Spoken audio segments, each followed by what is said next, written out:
మాట్లాడుతున్నాడు ఈ మాట. ఒకవేళ మీకు వేరే బైబిల్ ఉంటే లేకపోతే మీకు ఫోన్లు ఉంటే యేసు ప్రభు వారు మాట్లాడిన మాటలు రెడ్గా ఉంటాయి కదా. మీరు బైబిల్ చూడండి, ఈ మాటలు ప్రభు చెప్పిన మాటలు స్పష్టంగా ప్రభు మాట. మీలో ప్రార్థన చేయనప్పుడు వేషధారాలు ఉండొద్దు అన్న మాట ప్రభు చెప్తున్నాడు. మనుషులకు కనబడవాలని సమాజ మందిరంలోను వీధుల సమూహంలోనూ నిలిచి ప్రార్థన చేయటం వారికి ఇష్టము. భలే ప్రార్థన చేస్తారండి. మళ్ళీ ప్రార్థన చేసినప్పుడు వాళ్ళు ఏం చేస్తారు తెలుసా, చెప్పులు కానీ షూ కానీ వేసుకుంటారా, షూ వేసుకుని ప్రార్థన చేసేసారు, తప్పేం కాదు. బయట పొలంలో అక్కడ చర్చిలో మనం ఇస్లాం గౌరవిస్తాం కాబట్టి పొలం చోట అని అది కొంచెం బాగా బైబిల్ అర్థంలోకి అర్థం వదిలేండి. ఇప్పుడు చెప్పులు వేసుకున్నాం కదా, నేను షూ వేసుకున్నాం, ప్రార్థన చేయగానే వీధులు ఏమంటారు, వీధుల్లో ప్రార్థన చేద్దని చెప్పి షూ పక్క తీసి పక్కన అంటే ఈ పక్కకి తేడా ఉందా? నేను నిల్చున్న పరిశుద్ధమైన స్థలం ఆ చెప్పుల స్థలం అపరిశుద్ధమైందా? ఎంత గ్యాప్ ఉంది చెప్పండి. నా చెప్పులకి మీకు అర్థమైందా? నా షూకి నా పాదాలకు ఎంత దూరం ఉంది? తీసాను కదా, అయిపోయిందా? పరిశుద్ధత అనేది హృదయంలో ఉండాలి. అది అక్కడ పక్క తీస్తే మరి అక్కడ ఏమైంది? తీస్తారు కదా చాలామంది, అక్కడక్కడ తీసి వాళ్ళు చేస్తూ ఉంటారు.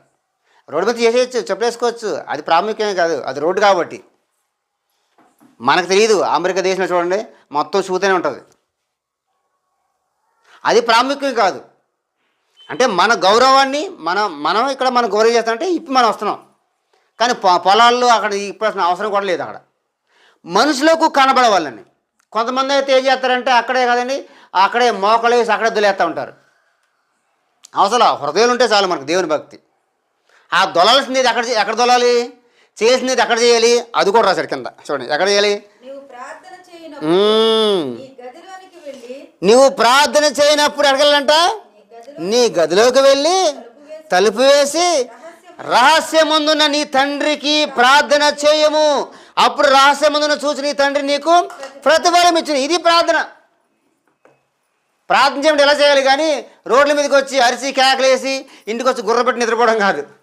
లేకపోతే ప్రజలకి కనపడే విధంగా అబ్బో పాస్టర్ గారు ఎంత భక్తి, ఇక్కడే మోకలు వేసాడు లేకపోతే ఇక్కడే జబ్బులు తీసాడు, అది పై అంత వేషధారణ, అది అంత వేషధారణ, అది వేషధారణ దేవుడికి నచ్చదు. దేవుడు వాటిని ఒప్పుకోడు. స్వయంగా ప్రభు చెప్పిన మాటలు అవి, మత్తయ్య గారు చెప్పిన మాటలు కాదు. మత్తయి సువార్తలోనే మత్తయ్య గారు రాసిన మాటలు, కానీ ప్రభు చెప్పిన మాటలు అవి స్వయంగా. మీరు వేషధార వల్ల మీరు ఉండొద్దు. రహస్యమందు మీకు సమస్య వచ్చింది కదా, మన యాకోబు చెప్పే కదా, ఇప్పుడు మీకు సమస్య వచ్చింది,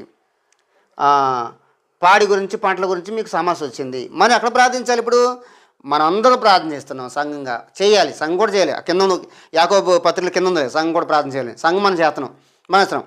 మీరు కూడా ఇంకా ప్రార్థనలో బలహీన ఇంకా ఏం చేయాలి? వ్యక్తిగతంగా మీరు ప్రార్థన చేయాలి.